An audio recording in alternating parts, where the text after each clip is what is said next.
Alors, maintenant, je vais vous expliquer un petit peu ce que c'est que les maladies neurodégénératives sur le plan médical. De quoi est-ce qu'on parle? Alors, les maladies neurodégénératives, je pense que vous le savez, ce sont des maladies qui vont aller toucher les neurones. Des neurones, on en a au niveau de la moelle épinière et au niveau du cerveau. Et en fait, ces maladies-là, elles vont entraîner une dégénérescence, une mort progressive des neurones au niveau des cellules nerveuses, donc du cerveau, donc qui contrôle la planification, la mémorisation, et aussi du système nerveux, donc ça, c'est plutôt la motricité. Le problème des maladies neurodégénératives, c'est que cette mort des neurones, elle est irréversible. On ne peut pas revenir en arrière. Et les neurones, ce ne sont pas des cellules comme les cellules de la peau qui peuvent, par exemple, se régénérer. Quand vous vous coupez, eh ben, les cellules de la peau régénèrent et vous allez cicatriser. Et malheureusement, en fait, au sein du système nerveux central et du système nerveux périphérique, les neurones, une fois qu'ils meurent, une fois qu'ils sont détruits, ils ne peuvent pas se régénérer, ils ne peuvent pas guérir, et donc les atteintes sont irréversibles, et c'est pour ça qu'on parle de maladies neurodégénératives qui vont évoluer malheureusement progressivement et s'aggraver progressivement. Donc il y a plein de maladies neurodégénératives. Les deux plus connues, ce sont la maladie d'Alzheimer et la maladie de Parkinson. La maladie d'Alzheimer, donc c'est une maladie neurodégénérative qui va toucher en premier lieu plutôt la mémoire.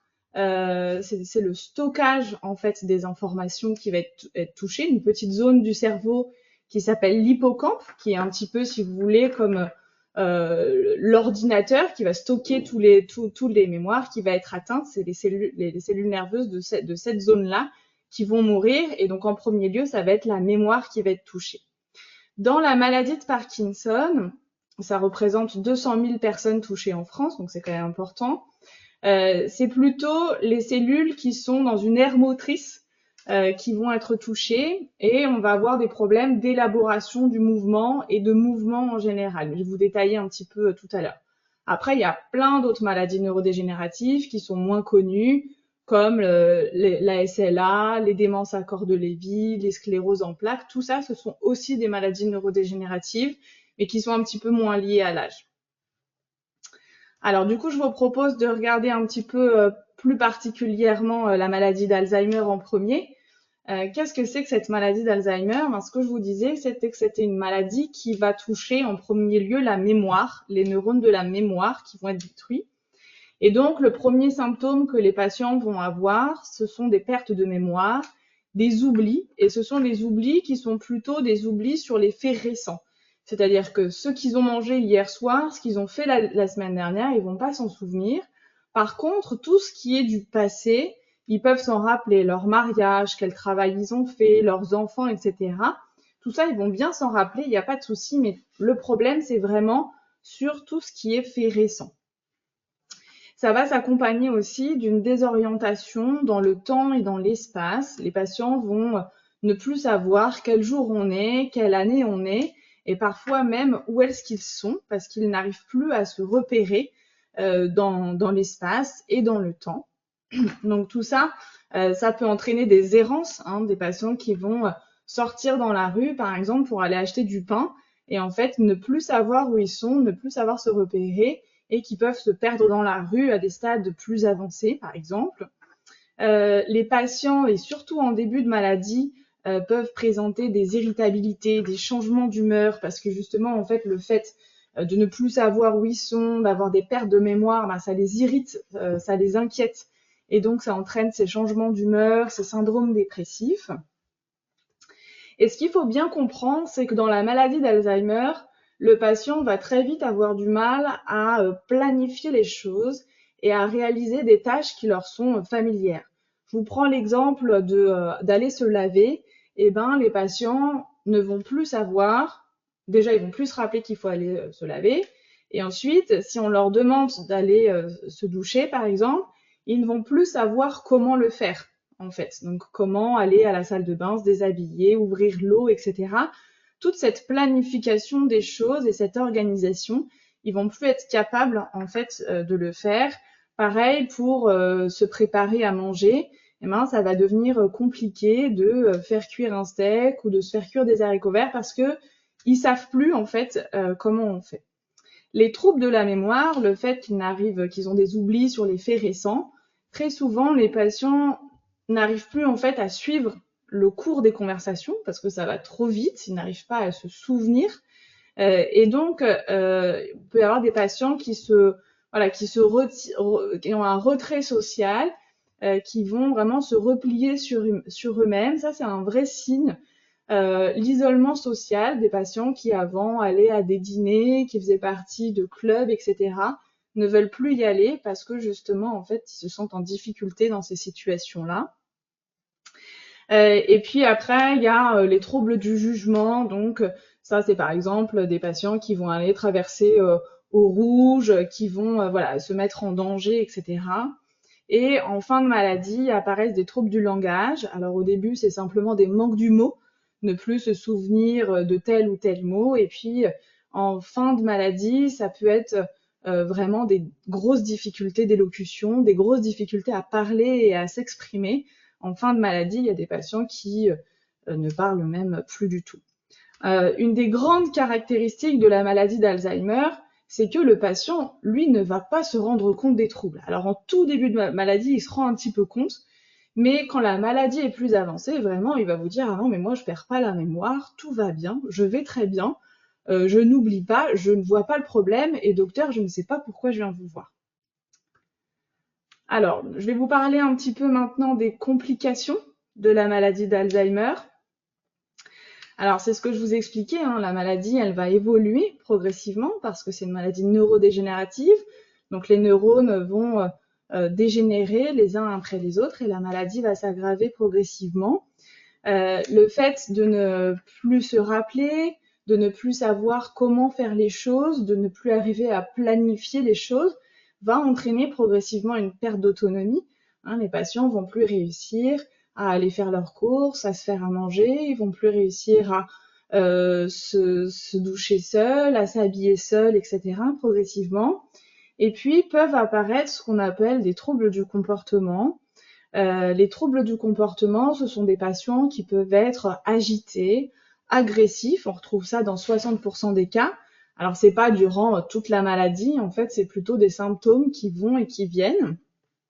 Et ça peut s'accompagner de déambulation. Donc les patients peuvent déambuler, soit dans la rue, soit dans la maison. Ce sont des marches incessantes. Des patients qui s'assoient plus du tout et qui marchent. Ça, je pense que c'est quelque chose que vous connaissez. Et très souvent, c'est lié à des troubles du sommeil avec ce qu'on appelle l'inversion du rythme nictéméral, c'est-à-dire que les patients vont être endormis la journée et réveillés la nuit, et la nuit, ils déambulent. Dans plus de la moitié des cas, il y a un syndrome dépressif qui s'associe à la maladie d'Alzheimer, mais ça arrive très souvent en début de maladie, quand les patients arrivent à se rendre compte au tout début qu'il y a un problème. Il y a un problème, ils oublient, ils sont pas comme avant, ils ne se sentent pas comme avant. Et donc, dans la moitié des cas, les patients font une dépression. Et puis ensuite, la maladie évolue et là, ils se rendent plus compte de leurs troubles et ce syndrome dépressif, en général, s'atténue. Ce qu'il peut y avoir et ce qui est important de repérer, ce sont les troubles de la déglutition. Les troubles de la déglutition, ce sont des difficultés à avaler. En fait, ils ont du mal en fait, c'est la commande de la déglutition qui se fait pas bien. Et donc, les patients, quand ils mangent ou quand ils boivent, peuvent faire des fausses routes, tousser, etc. Donc, c'est important d'adapter les textures de la nourriture. La maladie d'Alzheimer, c'est associé aussi à une perte de poids qu'on explique de par la maladie en elle-même, mais aussi de par le fait que les patients ne pensent plus à s'alimenter et ne savent plus se préparer les repas. Une des grandes complications également de la maladie d'Alzheimer, ce sont les chutes à répétition. C'est quasiment inévitable en fait dans cette maladie, puisque les patients ont moins de repères dans l'espace, ils ont une baisse de la force motrice aussi, ils ont des troubles de l'équilibre et ça entraîne des chutes très souvent au domicile. Alors on va pouvoir passer à la diapo d'après. Alors, comment est-ce qu'on fait le diagnostic de la maladie d'Alzheimer? Donc, quand vous êtes face à un de vos proches qui a des troubles de la mémoire, ou vous-même qui pensez que vous avez des troubles de la mémoire, la première chose à faire, c'est d'aller consulter le médecin traitant. Le médecin traitant, vous allez lui expliquer, voilà, il y a tel ou tel trouble de la mémoire, etc., etc. Lui, il va faire des tests de dépistage et s'il voit que les troubles de la mémoire sont effectivement avérés, qu'il s'agit bien potentiellement de ça, il va vous envoyer dans des consultations mémoire spécialisées. Donc, c'est des centres spécialisés de la mémoire, il y en a un peu partout en France. Alors, ces centres spécialisés de la mémoire, au départ, vous allez voir un gériatre qui va vous faire une première consultation mémoire. À cette consultation, le mieux, c'est de venir accompagner. Parce que comme je vous expliquais, les patients qui ont des maladies de la mémoire, ils vont très souvent dire « Moi, j'ai rien, je vais bien, je suis autonome pour tout, je ne sais pas pourquoi je viens vous voir. » Donc, c'est important d'accompagner votre proche pour que vous disiez « Attention, non, en fait, ça, il sait pas le faire, il oublie telle ou telle chose. » Et nous, on sait très bien, médecin, qu'on va écouter les dents, en fait, plutôt que le patient. Donc, pendant cette première consultation gériatrique, on va donc interroger le patient, interroger son aidant. On va faire une évaluation sur l'autonomie. Est-ce que le patient est autonome dans la vie quotidienne ou est-ce qu'il a déjà perdu un petit peu des choses? Est-ce qu'il sait encore gérer son administratif? Est-ce qu'il sait prendre ses médicaments tout seul? Est-ce qu'il arrive à se laver, à s'habiller seul, etc. On va faire évidemment un examen clinique et on va faire des tests de mémoire qu'on dit de débrouillage, qui sont des tests qui durent à peu près une demi-heure et qui vont nous permettre de voir très rapidement si oui ou non il y a un trouble de la mémoire. S'il n'y a pas de trouble, on dit au patient de revenir nous consulter dans 6 mois et qu'on fera le point dans 6 mois. Si par contre on voit qu'il y a quand même quelque chose, dans ce cas-là, on programme ce qu'on appelle un hôpital de jour. Les patients reviennent nous voir, mais cette fois-ci pour toute une journée d'examen. Et ils vont faire des tests neuropsychologiques. Donc là, c'est des tests de mémoire qui durent environ 2 heures, qui sont faits par une neuropsychologue et qui vont permettre d'établir des profils cognitifs et vraiment d'établir le trouble de la mémoire. On va aussi faire des examens complémentaires. On va demander un bilan biologique, on va demander une IRM cérébrale, ça c'est indispensable. Et parfois, on demande des ponctions lombaires, ça dépend du profil des patients. On fait également une évaluation nutritionnelle parce que je vous l'ai dit, les patients souvent perdent du poids. Donc, on essaye de faire voir les patients par des nutritionnistes. On fait une évaluation de la marche par les kinésithérapeutes, les psychomotricités et une nouvelle évaluation de l'autonomie, mais cette fois-ci par un ergothérapeute. Une fois qu'on a fait cette journée et qu'on a recueilli tous les éléments, tous les résultats des examens, le patient va rentrer à la maison et nous, on va se réunir, on va discuter entre professionnels de santé du dossier du patient et ça s'appelle une réunion de concertation pluridisciplinaire. Pendant cette réunion, on va établir un diagnostic et ensuite on va programmer une consultation d'annonce dédiée. Donc on va revoir le patient et son aidant pour lui annoncer le diagnostic de maladie d'Alzheimer ou d'une autre maladie de la mémoire. Il y en a plein de maladies de la mémoire. Et on va leur expliquer le projet de soins, ce qu'on peut leur proposer, les diriger vers des associations et entamer un suivi. Alors je me permets, docteur Boden, merci pour cette présentation de la maladie d'Alzheimer. Avant de passer et de vous laisser terminer sur la partie Alzheimer et de commencer la partie Parkinson, je me permets de rappeler, parce qu'on a pas mal de questions, que toutes les questions auront des réponses à la fin du webinaire, où on associera un temps dédié. Et puis n'hésitez pas, hein, pour ceux qui souhaitent aussi poser des questions, de le faire via l'onglet questions.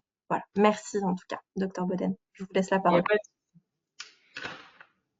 Alors, je vais continuer avec la maladie de Parkinson.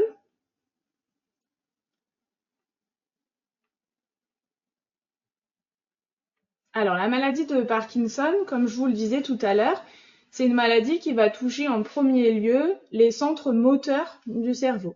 Donc, les centres d'initiation de la motricité, le fait de vouloir faire un geste et d'arriver à réaliser ce geste. Donc, en première partie de la maladie, c'est vraiment un problème de motricité et pas un problème de mémoire, à l'inverse de la maladie d'Alzheimer. Alors, ce sont des patients qui vont avoir des symptômes moteurs. Je pense que vous en connaissez certains. Les plus connus, ce sont les tremblements, des patients qui vont avoir des tremblements des mains, des membres supérieurs. et qui vont avoir une démarche un petit peu particulière, avec ce qu'on appelle une raideur axiale, c'est-à-dire qu'ils sont très raides en fait au niveau du tronc, et qui vont marcher un petit peu comme le schéma que vous voyez, penchés en avant, avec une démarche vraiment à petits pas, sans lever les pieds, et des tremblements des mains. Ces patients, ils ont aussi ce qu'on appelle le visage masqué, c'est-à-dire qu'il n'y a plus aucune ride, plus rien du tout, il n'y a plus d'expression du visage parce que justement la motricité est altérée. Une des caractéristiques, c'est ce qu'on appelle la micrographie. Ça, c'est quelque chose qu'on regarde en consultation. Ce sont que les patients changent d'écriture et ils écrivent de plus en plus petit. Voilà. Alors ça, c'est pour les symptômes moteurs. Nous, on fait un examen clinique et c'est très facile à l'examen clinique de repérer les signes moteurs de la maladie de Parkinson. Mais il n'y a pas seulement des symptômes moteurs, il y a aussi des symptômes non moteurs. Il y a les problèmes de la déglutition. Alors pareil, en fait, des problèmes de fausse route qui sont liés à un problème d'initiation du mouvement. Le patient n'arrive plus à initier la déglutition et donc ça peut entraîner des fausses routes, avaler de travers, etc. Donc il faut faire très attention. Il y a des troubles de l'humeur pendant la maladie de Parkinson qui sont très très importants, des syndromes dépressifs qui sont assez sévères, qui vont avec la maladie. Et il peut y avoir des problèmes de tout ce qui est système nerveux autonome, donc ça donne de la constipation, ça peut donner des hypotensions avec des vertiges au lever, ça donne des douleurs, parce que quand vous êtes très raide et que vous avez ces raideurs articulaires, ben, ça fait mal dans les muscles, ça fait mal dans les articulations. Et ce sont des patients qui peuvent avoir des troubles du sommeil avec en fait des espèces de cauchemars, des rêves éveillés et qui ont vraiment des difficultés de sommeil. Et ça, c'est difficile pour le patient, mais aussi pour le proche qui dort à côté de lui. Voilà. On peut passer à la diapo d'après. Donc alors pareil, la maladie de Parkinson, c'est une maladie neurodégénérative, donc qui va évoluer progressivement, qui va s'aggraver au fur et à mesure du temps, et le patient qui va avoir des problèmes moteurs, il va avoir de plus en plus de mal à marcher au fur et à mesure du temps, et dans certains cas, ça peut arriver jusqu'à ce qu'on appelle la grabatisation. C'est pas un mot qui est très joli, mais c'est pour dire que les patients n'arrivent plus du tout à marcher, ils sont obligés d'être en fauteuil roulant, tellement les troubles moteurs sont importants. Et puis, donc, les troubles de la déglutition, je vous en ai parlé. Et il y a aussi, en fait, en fin de maladie, à peu près au bout de 8-10 ans d'évolution de la maladie, là, les patients vont commencer à avoir des troubles de la mémoire, un petit peu comme dans la maladie d'Alzheimer, mais moins importants quand même, et surtout des troubles du comportement, avec des hallucinations qui peuvent être des hallucinations auditives ou des hallucinations visuelles, qui sont très souvent plutôt angoissantes. C'est pas des hallucinations des oiseaux qui passent dans le ciel, des choses comme ça peut leur faire peur parfois, et des syndromes de persécution, des patients qui vont penser qu'on leur en veut, qu'on leur vole des choses, qui peuvent avoir parfois des délires de jalousie. Donc ça, c'est assez typique des patients qui présentent une maladie de Parkinson. Ben, tout ça, ça va mener progressivement également à une perte d'autonomie parce que sur le plan moteur, les patients vont avoir de plus en plus de mal à se déplacer et donc à réaliser les actes de la vie quotidienne. Et puis une fois qu'ils ont en plus les troubles de la mémoire associés, ça aggrave encore plus la perte d'autonomie.